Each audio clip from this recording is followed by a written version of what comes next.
She was clearly the most cherished child by her mother while she was alive. Yet, after her mother's passing, she received no inheritance whatsoever, and she was even dismissed from her position within the family business. She's firing me from the grave? Aren't there, laws or something against that? This arrangement once led the woman to believe that the lawyer must have made a mistake with the will. I know how close you and your mother were. She told me many times. She just had something else in mind for you. No company shares, no property, at all her mother. Elizabeth left her was a wish list she wrote at the age of 13, and a disc. Hey, Bean, but I'm gonna explain, okay? It turned out that Elizabeth had considered leaving everything to Alex, but while sorting through old things, she discovered that wish list Alex had written as a child. As she aged and gained more experience, this list was gradually forgotten by Alex, her childhood wishes and pursuits forcibly erased by the harsh realities of society. Elizabeth, wanting Alex to live life true to herself, created a game for Alex before passing away from her terminal illness. Every time you check off something from the list, Brad is going to give you one of these DVDs, which I am going to record. And once the list is completely finished, you will get this envelope. Oh my God, I can't believe this. I'm not screwing around, Bean. Initially, Alex had no interest whatsoever in completing the tasks on that wish list, but that changed when she heard her mother say she would receive a video recording after completing each task. Alex never cared about how much inheritance she would receive. Her resentment towards her mother's arrangement stemmed purely from jealousy. As her mother's most beloved daughter during her lifetime, she not only failed to gain core authority in their family business, but was even ruthlessly pushed out. Such a situation would be difficult for anyone to accept. However, upon discovering her mother had alternative plans for her, she felt a sense of relief. Although the tasks on the list required a tremendous amount of effort to complete, it also showed how deeply thoughtful her mother had been towards her. Aside from the crossed-off tattoo and driving lessons, Alex had 10 items left to accomplish. The most difficult among them was the final item, finding true love. To understand what true love meant, Alex sought advice from her friend Zoe. Zoe couldn't provide a definitive answer either. She simply told Alex to ask herself 4 questions once she found her partner.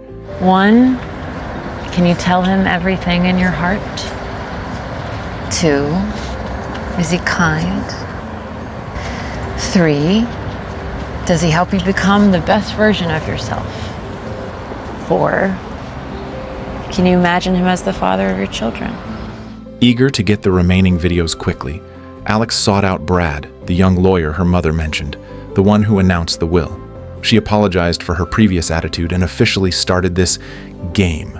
First, Alex decided to tackle the easiest item, finishing the book Moby Dick, but she quickly realized she could no longer focus on such dry, tedious physical books, having lost the habit without noticing. Next, she tried playing the piano piece Moonlight Sonata. Her mother had loved this piece dearly, which is why she had forced Alex to learn it back then. At the time, just to avoid her mother's nagging, she had written, "Learn to play Moonlight Sonata" on the wish list. Realizing she couldn't focus on the first 2 tasks, she decided to pursue something more practical, getting a job as a teacher, fulfilling her 13-year-old self's dream. This was precisely the reason behind Elizabeth's will, stipulating her dismissal from the company. But finding a teaching job wasn't easy at all. After trying several list tasks with minimal success, Alex grew too impatient to wait for her mother's videos, so she decided to start with a task requiring only courage, performing a stand-up comedy routine in a packed pub. As the executor, Brad naturally became one of the many spectators. Nervous at first, Alex stammered and utterly failed to amuse the audience, until someone in the crowd, unable to bear it, started hurling vile insults at Alex. She might not have been good at storytelling, but when it came to insults, she was a pro. The man's face visibly changed color, and the audience below cheered loudly. Clearly, the man was a regular here and not well liked by most. Finally, the performance ended, and Alex found Brad outside the pub. Hi, Bean. I would have given anything to have seen you on that stage. Scared shitless, I bet. Yeah. But alive, am I right? You were such a fearless kid. What do you think happened to that? Only after seeing the content of this disc did Alex truly understand that her mother had profound reasons behind each wish on the list she wanted Alex to fulfill. Her mother wanted to help Alex rediscover the precious qualities she originally possessed. Behind the stand-up comedy performance was the lesson of bravely and fearlessly confronting the mundane world. After watching her mother's video, Alex and Brad set off on their way home. Coincidentally, they were heading in the same direction, and during the journey, they idly shared stories from their pasts. Perhaps influenced by just hearing her deceased mother's advice, Alex's melancholy feelings were amplified immensely.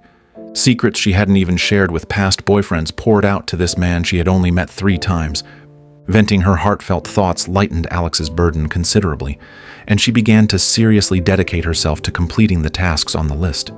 That very day, while reading Moby Dick on the subway, she noticed a man across the aisle whose gaze was fixed on her. Separated by a nearly 2-meter-wide passageway, they began discussing their thoughts on the book Moby Dick. The alignment in their views and the thoughtful responses each gave to the other's questions made the conversation deeply enjoyable for both. However, as the carriage grew increasingly crowded, they ultimately didn't get a chance to exchange contact information. Through persistent effort, Alex finally secured a job. Seeing she was a new teacher, the students thought they could run wild in her classroom, but they underestimated the formidable presence beneath Alex's beautiful exterior, and soon the students were sitting obediently in their seats. Just when she thought getting her mother's video was guaranteed, she didn't anticipate that the quiet student sitting at the back right would become her biggest challenge. Though the boy didn't act rebellious like the others, he paid absolutely no attention to Alex's teaching. After she tried to verbally instruct him, the boy practically ignored her authority as a teacher, picked up his backpack, and walked out of the classroom. Alex, these children are in a very vulnerable place. Before anything else, you have to understand that if this is going to work. To help Alex better understand these children's psychology, Ms. Howard took her to a psychology clinic that had a deep partnership with the school. And the psychologist there turned out to be the very man Alex had met on the subway. After briefly explaining the situation, Ms. Howard turned and left. Through Garrett's introduction, Alex learned that the boy Ezra's mother had passed away not long ago. Additionally, his family situation was very complicated. So building a good relationship with Ezra wouldn't be easy. It would require patience. Alex was immensely grateful for Garrett's information, left her contact details, and promised to take him out to dinner sometime. Before her teaching job was even stable, Alex started another item on the list, reconciling with her father. In her memory, her father Samuel had always looked down on her, directing all his energy and love towards her 2 older brothers. So, she had been distant from him since childhood. This continued until her parents divorced when she was 16. They picked a random restaurant in Chinatown. At first, everything seemed normal as they shared their sorrow over her mother's passing. But when the conversation turned to Alex's childhood memories, they inevitably started arguing again. After being provoked by his daughter comparing him to Elizabeth, Let me get this straight. You're saying that Dad... He's not actually my father. Samuel angrily revealed a long-held secret. It turned out Alex's mother had had an affair with a musician, and Alex was that musician's child. Upon hearing this news, everyone wore a look of disbelief, and Alex guessed that Samuel's lack of care for her might also be connected to this. To protect the family business from scandal, Alex and her brothers unanimously decided to conceal this secret. The wish, reconcile with father, suddenly took on a deeper meaning in Alex's heart. Perhaps what her mother truly wanted her to do was to meet her biological father, whom she had never known. She found Brad and explained the situation to him. Not having been informed beforehand, he couldn't be certain of her mother's true intentions either. After some thought, Brad supported Alex's idea. As time passed, Alex continued her teaching job while also seeking help to find her biological father. Soon the thick book Moby Dick was also finished reading, and she obtained another disc. Most of its content contained Elizabeth's messages for her. Since their separation was now an undeniable fact, all Elizabeth could do was leave behind these discs filled with care and love for her daughter. She wasn't overly afraid of death, and decades of life had left her with no major regrets. The only thing she couldn't let go of was Alex, who had gradually become a stranger to her. As her mother's kind face disappeared from the TV screen, Alex grew increasingly eager to see the contents of the next discs. To learn Moonlight Sonata sooner, Alex sought out her high school piano teacher, Unbeknownst even to herself, she had changed significantly compared to before her mother's passing, and during this time, love quietly arrived in her life. Hoping to improve her relationship with Ezra, Alex spent her own money to buy several art books and a movie disc. Yet, to her surprise, this attempt to win him over didn't lead to Ezra calming down, but rather to him acting out even more.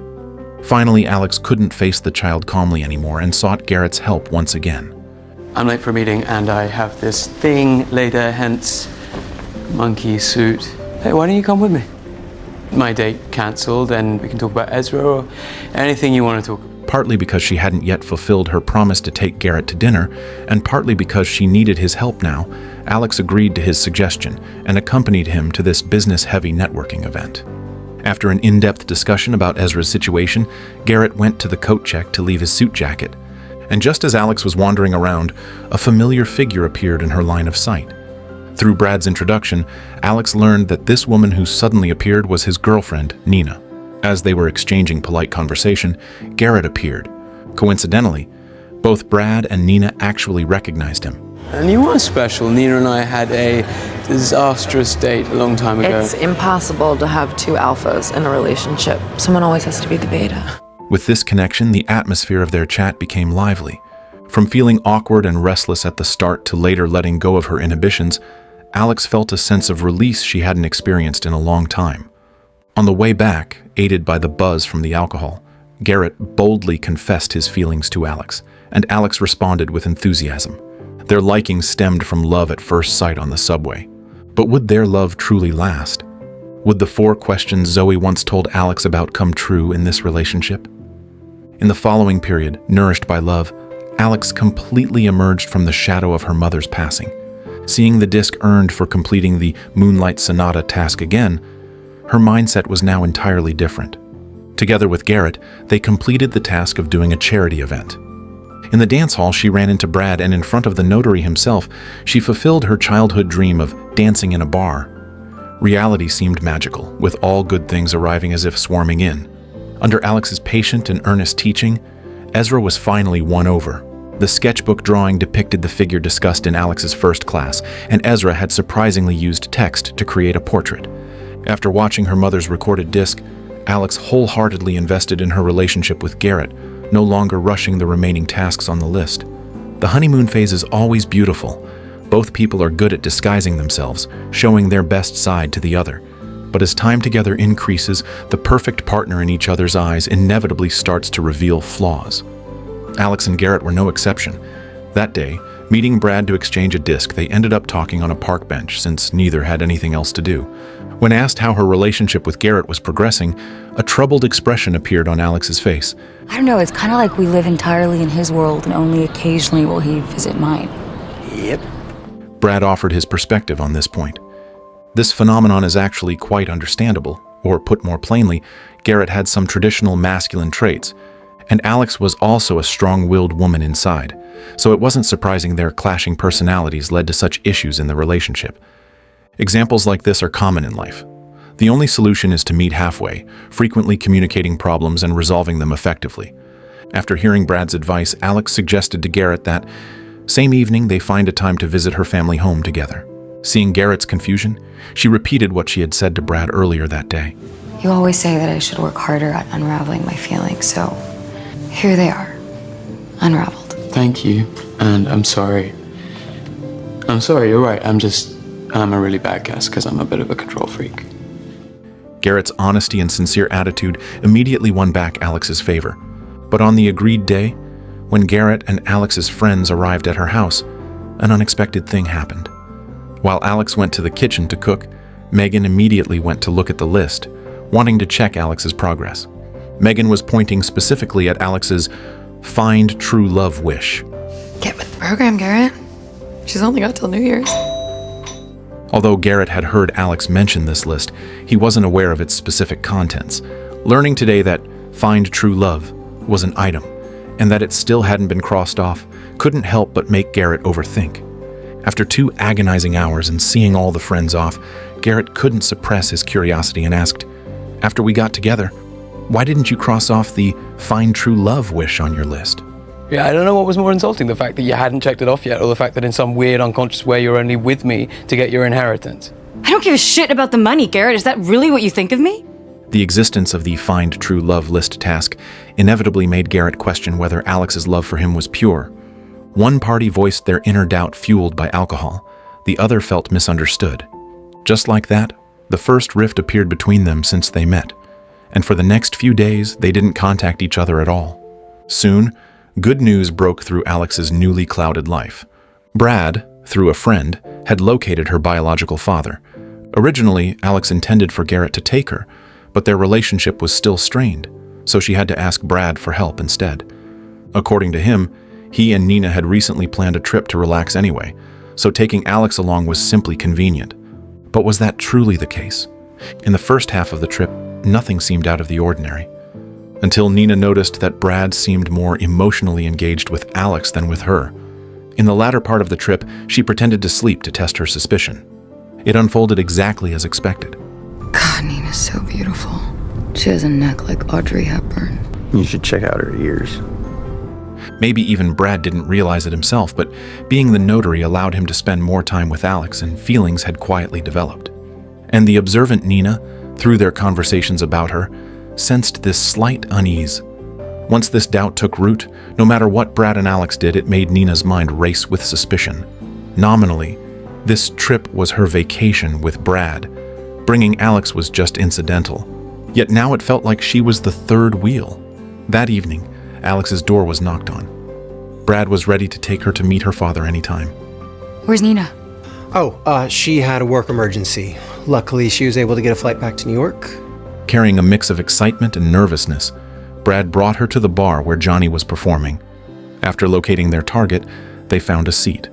Alex hesitated to gather the courage to approach him, until Johnny noticed their gaze. You have a cell phone? Yeah. Yeah? Hand it over. What? Yeah, I just want to take a selfie. It will last way longer than you two staring a hole through my head. To avoid misunderstanding, with Brad paving the way, Alex finally said her mother's name. Johnny's reaction was proof enough they had the right man. After a brief exchange with Johnny, he acknowledged that Alex was his daughter. The feared scenario didn't happen. Alex's conversation with Johnny proceeded very pleasantly. From Johnny, she learned he had actually come to see her when she was little, but was chased away at the time by Alex's father, now her stepfather, Samuel. As far back as Alex could remember, she had almost no memories of peacefully coexisting with Samuel. So hearing that her stepfather had such a good relationship with her when she was young, she was stunned and could only think Johnny was lying. Because according to her assumption, Samuel didn't like her because she wasn't his biological daughter. And since Johnny had shown up back then, Samuel must have known the truth, so this situation simply didn't make sense no matter how she thought about it. After talking for about half an hour, the bar's resident band called Johnny back. Before parting, Alex asked to have breakfast together the next morning, and Johnny gave a complicated expression in response.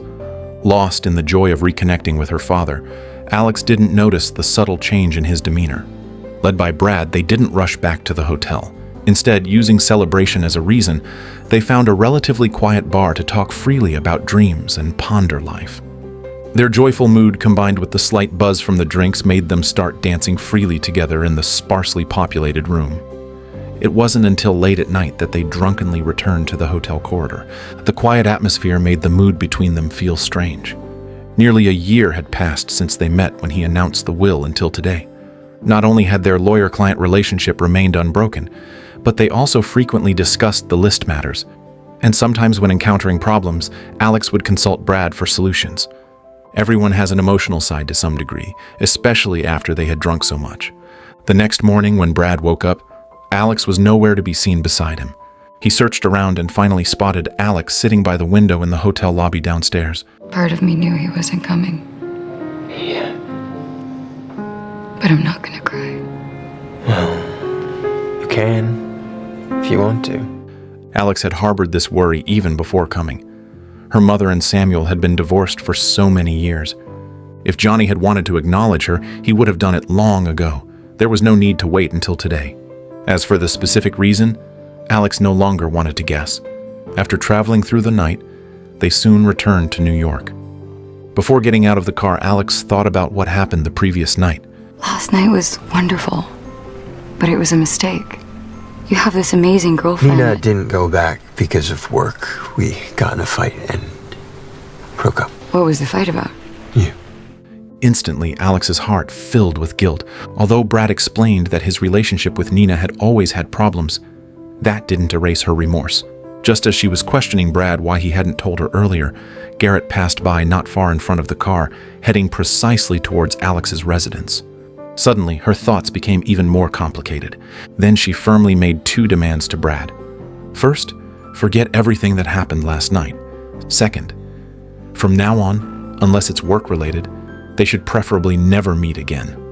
After saying this, she got out of the car. Alex saw Garrett at her doorstep. He had come specifically to explain and seek her forgiveness. If it had been before yesterday, she might have chosen to forgive him. But especially after the night with Brad, Alex absolutely could not choose to continue being with Garrett because it wouldn't be fair to him, especially since Brad and Garrett knew each other. From then on, she started living alone again. Time passed, and there was less than 1 week left before the deadline to complete the list agreed upon with her mother. Besides finding true love, she needed to do one more thing: have a meal together with her 2 brothers in her mother's backyard. This seemingly insignificant wish became the turning point that changed Alex's life. She told her 2 brothers about her recent journey to acknowledge her biological father. Perhaps because the atmosphere was too heavy, her brothers also shared some of their childhood feelings. They had been jealous of Alex since childhood because she received special care from their mother. Hearing her brothers' complaints, Alex's thoughts suddenly became clear. If not for this gathering, her brothers might never have confessed these things to her in their lifetime. Their relationship had long been silently strained by their mother's extra attention back then. Alex's conjecture was confirmed after meeting with Samuel. It turned out that, after learning Alex wasn't his biological daughter, he had indeed taken a long time to adjust, but he hadn't intentionally distanced himself afterward. The root of their disharmony was ultimately Elizabeth's excessive indulgence of Alex, because her 2 brothers also needed care and love. In a family with 3 children, everything needs balance, including parental love. Elizabeth, afraid her husband might distance himself from Alex upon learning she wasn't his biological child, gave Alex special treatment. And it was precisely because of this special treatment that her brothers began to feel out of place with their mother and sister, so their father stepped in, giving them abundant care too. The only difference was that the brothers never showed it outwardly. After reconciling with her father, Alex shared the disc earned from completing this task with her brothers. In the video, their mother confessed her past mistakes and asked Alex to tell her brothers it was never intentional. That night, they sat in different spots on the sofa and cried for a long time. Soon, the agreed deadline passed, and Alex met the executor of the will again.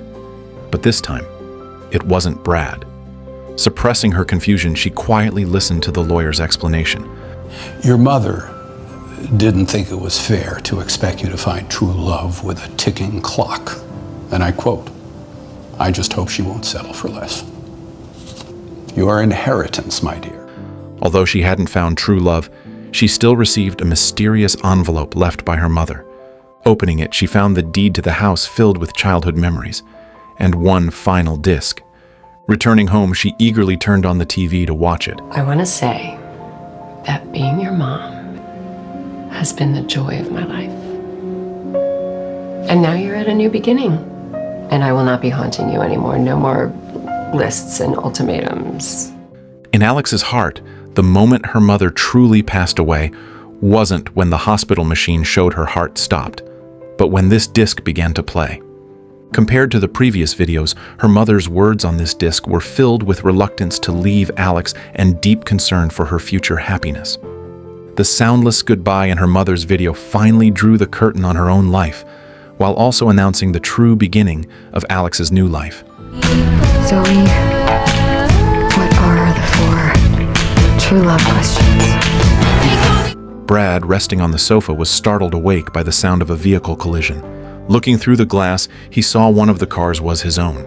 Alex intended to go inside to talk, but Brad stopped her, saying in a sarcastic tone, "We aren't even friends now. A man and a woman alone in a house isn't safe." I want us to be more. Maybe I just needed to ask myself a few important questions. 4. to be exact. Is he kind? Meaning you. No question. You're like a puppy dog. 2, can I tell him everything in my heart? Well, duh. I mean, I've been telling you everything pretty much uncensored since the day we met. 3rd, can he help me become a better version of myself? The answer was naturally clear. Whenever Alex faced difficulties, Brad was almost always there to step up and help. As for the 4th question, whether to have children, that was Zoe's personal opinion, so Alex didn't ask it aloud. After her mother's passing, Alex embarked on a remarkable journey guided by a wish list. She moved from initial confusion over her mother's inheritance arrangement to rediscovering courage and facing her true self through completing the tasks. Her journey of growth and the reconciliation with her father revealed the complexity and subtlety of family bonds. The emotional entanglements with Garrett and Brad gave her profound insights into love. The list her mother left was, in reality, a trail guiding her back to her passion for life and her original aspirations. Along this path, what she gained wasn't just the satisfaction of completing tasks, but a whole new understanding of love and family. Isn't our own life much the same? Those setbacks and confusion will ultimately become nourishment for growth, guiding us to find our own path to happiness within the maze of life. She was clearly the most cherished child by her mother while she was alive, yet after her mother's passing, she received no inheritance whatsoever, and she was even dismissed from her position within the family business.